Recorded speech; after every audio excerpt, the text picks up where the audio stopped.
करके मेरिट और not merit वाले कैंडिडेट को लेकर के, क्योंकि कैंडिडेट आपस में जो है वो मेरिट और नॉट मेरिट के इशू में भिड़े पड़े हैं और सरकार और गवर्नमेंट जो है वो बिल्कुल पूरी तरीके से रास्ता अपना साफ करते हुए नज़र आ रही है। मैंने इससे पहले भी नोटिफिकेशन को लेकर के 2-3 वीडियो बना रखा है जिसमें मैंने तमाम कन्फ्यूजन को दूर करने का प्रयास किया है, और उसी सिलसिले में उसी सीरीज में यह एक और वीडियो और आज से लेकर के 3 वीडियो जो है नोटिफिकेशन को इंगित करके और अभ्यर्थियों के मन में जो डाउट है उनको लेकर के आने वाला है। आज से 3 वीडियो लगातार, तो इस वीडियो को आप लोग अंत तक जरूर देखें, क्योंकि इसमें मैंने बताया है कि जो विज्ञापन की जो कई लोग जो है वो शर्तों की बात करते हैं, तो विज्ञापन में क्या कुछ कहा गया है उन सभी चीज़ों को देखना बेहद आवश्यक है, और गवर्नमेंट जो रूल लागू कर रही है क्या वो सही है या नहीं है।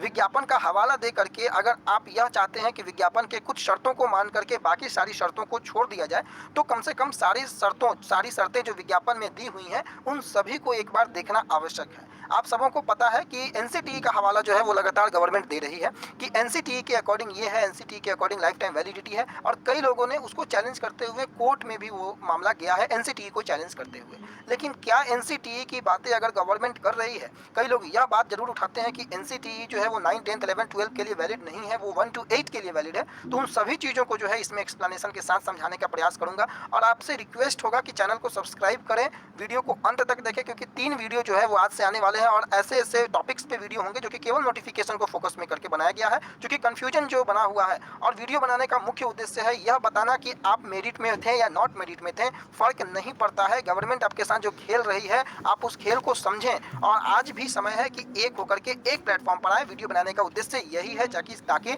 सच जो है वो आप लोगों तक पहुंच सके।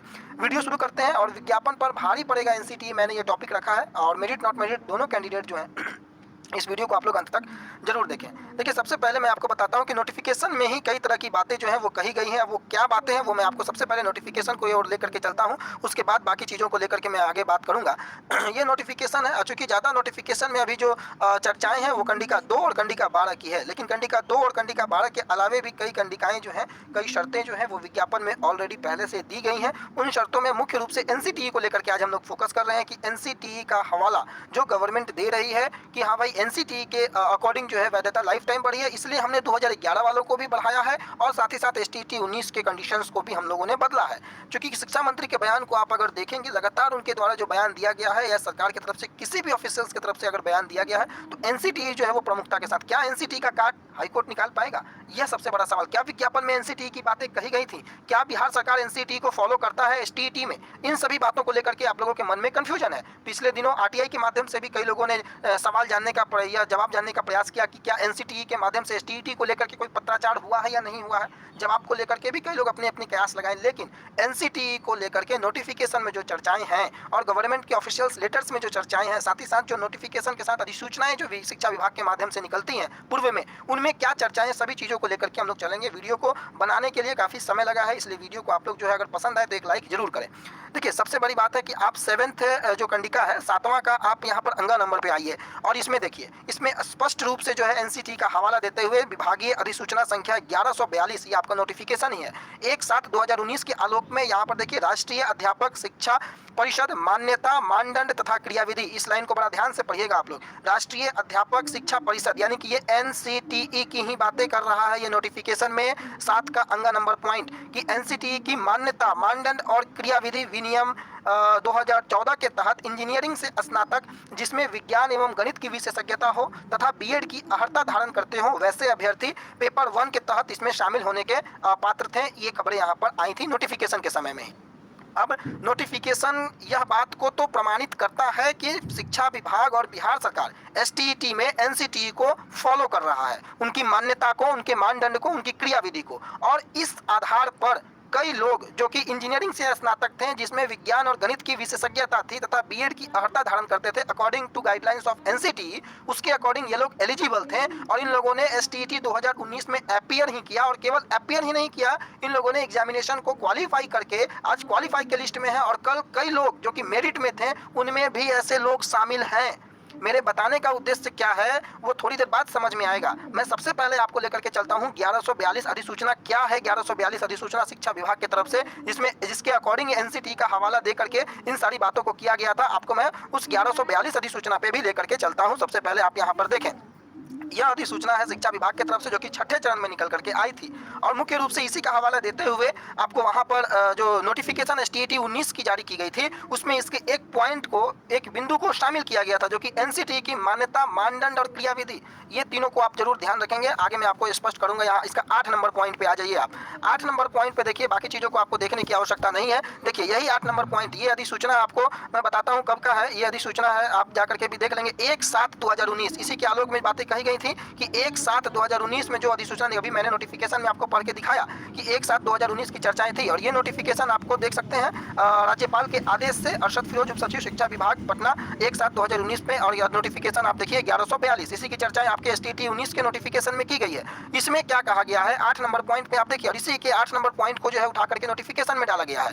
राष्ट्रीय अध्यापक शिक्षा परिषद मान्यता, मानदंड और क्रियाविधि, बाकी सारी चीजें सेम है। बीएड में नामांकन हेतु पात्रता निर्धारित की गई, तदनुरूप वैसे अभ्यर्थी जो इंजीनियरिंग से स्नातक जिसमें विज्ञान और गणित की विशेषज्ञता हो तथा बीएड एवं एसटीईटी उत्तीर्ण हो, गणित विषय में माध्यमिक शिक्षक के पद पर नियोजन की पात्रता होगी। और इसी को आधार बना करके एसटीईटी 19 के नोटिफिकेशन में ही इन चीजों को मेंशन किया गया था। यानी कि यह बात स्पष्ट होती है कि शिक्षा विभाग केवल एसटीईटी 19 के नोटिफिकेशन में ही नहीं, बल्कि पूर्व में भी एनसीटीई के गाइडलाइंस को फॉलो करते आई है। आप इस चीज को कोर्ट में चैलेंज नहीं कर सकते हैं।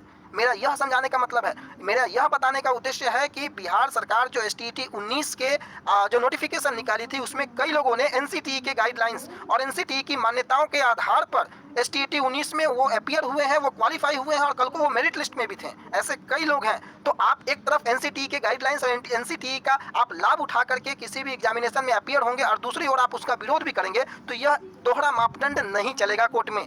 अगर आपने एनसीटीई के, कई लोगों का यह सवाल था कि क्या एनसीटीई के माध्यम से एसटीईटी को लेकर के कोई पत्राचार हुआ है, आने वाले वीडियो में सारी चीज़ों को मैं स्पष्ट कर दूंगा। लेकिन इस वीडियो में आप लोग यह समझे कि एनसीटीई को लेकर के रूल रेगुलेशन गाइडलाइंस को शिक्षा विभाग सामान्यतः फॉलो करता है और उसका प्रमाण छठे चरण के नोटिफिकेशन 1142 के साथ ही साथ एसटीईटी 19 के नोटिफिकेशन में भी स्पष्ट रूप से कंडिका 7 का अंग जो है वो स्पष्ट करता है।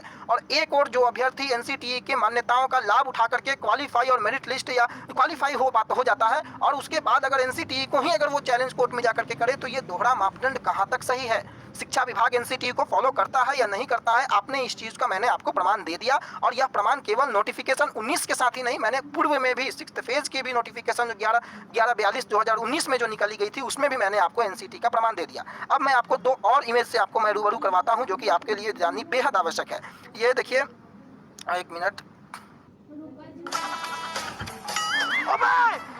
को अभी दिखा रहा हूं। ये जो 26 जून को जो लेटर निकाला गया था, उसके पहले 22 जून को जो एक कमेटी गठित की गई थी, आप देखिए कमेटी जो गठित की गई थी, 4 सदस्यीय कमेटी शिक्षा विभाग के प्रधान सचिव महोदय के माध्यम से, उनके तरफ से भी एनसीटीई का हवाला दिया गया था, जो कि 1 से 8 के लिए है। अब आगे देखिए, मुख्य रूप से जो मैं आपको दिखाना चाहता हूं, यहाँ पर आ जाइए। ये 26 जून का ये लेटर है और ये 26 जून के लेटर के आप 3 नंबर पॉइंट को जो है आप ध्यान से पढ़िएगा। 3 नंबर पॉइंट क्या कहता है कि बिहार माध्यमिक शिक्षक पात्रता परीक्षा में सामान्यतः, वर्ड को ध्यान दीजिएगा, बिहार माध्यमिक शिक्षक पात्रता परीक्षा में सामान्यतः राष्ट्रीय अध्यापक शिक्षा परिषद द्वारा वर्ग 1 से 8 के लिए शिक्षक पात्रता परीक्षा के लिए निर्धारित मापदंड का अनुपालन किया जाता है और इसे ध्यान में रख करके ही आगे की जो कार्रवाई है वो की गई है। यानी कि सामान्यतः शिक्षा विभाग यह स्पष्ट कर रहा है कि एनसीटीई के गाइडलाइंस को सामान्यतः वो मापदंड को पालन करता है और नोटिफिकेशन में भी उसी मापदंड के आधार पर जो 7 का अंग जो पॉइंट जुड़ा हुआ है, मापदंड हो, क्रियाविधि हो या उसकी मान्यता के आधार पर कुछ लोगों को एलिजिबल भी किया गया था। उसका प्रमाण है यह कि विभाग जो यह बात कह रहा है, यह बात सही कह रहा है कि एनसीटीई के गाइडलाइंस जो 1 से 8 के लिए हैं, उसको विभाग एसटीईटी में भी सामान्यतः फॉलो करता है। तो जब आपके द्वारा ही जारी किए गए गाइडलाइंस के आधार पर कैंडिडेट एलिजिबल हो सकते हैं, कैंडिडेट क्वालिफाई हो सकते हैं, तो एनसीटीई के द्वारा जारी किए गए लाइफ टाइम वैलिडिटी को लेकर के सरकार ने अगर 2011 हो या 2019 के कैंडिडेटों की वैलिडिटी लाइफ टाइम की है, तो वो कहां तक आप उसे गलत साबित कर सकते हैं, इसका जवाब तो आपको देना होगा। क्योंकि कई लोगों को यह कंफ्यूजन था कि एनसीटीई का गाइडलाइन 1 to 8 के लिए होता है, इसलिए यह वीडियो जो है वो बनाना, कंफ्यूजन दूर करना बेहद आवश्यक है। यह सही है कि 1 to 8 के लिए एनसीटीई का गाइडलाइन होता है, लेकिन सामान्यतः बिहार सरकार और पूर्व में भी इसकी पुष्टि है और कई बार, एक बार नहीं कई बार इसको लेकर के मैं कई सबूत आपको पेश कर सकता हूं जो एनसीटीई को फॉलो किया गया है, पूर्व में भी एसटीईटी को लेकर के। तो यह बात उम्मीद है कि एनसीटीई को लेकर के आप कहीं ना कहीं आपको स्पष्ट हो चुका होगा कि बिहार सरकार एनसीटीई को फॉलो करता है और कोर्ट में आप इसको या कहीं भी आप इसको चैलेंज नहीं कर पाएंगे। प्रमाण मैंने आपको नोटिफिकेशन के साथ दिखा दिया। अब आने वाले वीडियो में आप लोगों के कई सवाल होंगे, जो इसके सवालों को लेकर के मैं 2-3 वीडियो भी और आने वाले हैं जो कि इसी प्रकार से नोटिफिकेशन को लेकर के जो हवाला देकर के जो लोग बातें करते हैं उनको लेकर के होंगी कि भाई अभी भी समय है, आप समझ जाइए। सरकार ने जो कुछ भी कर रखा है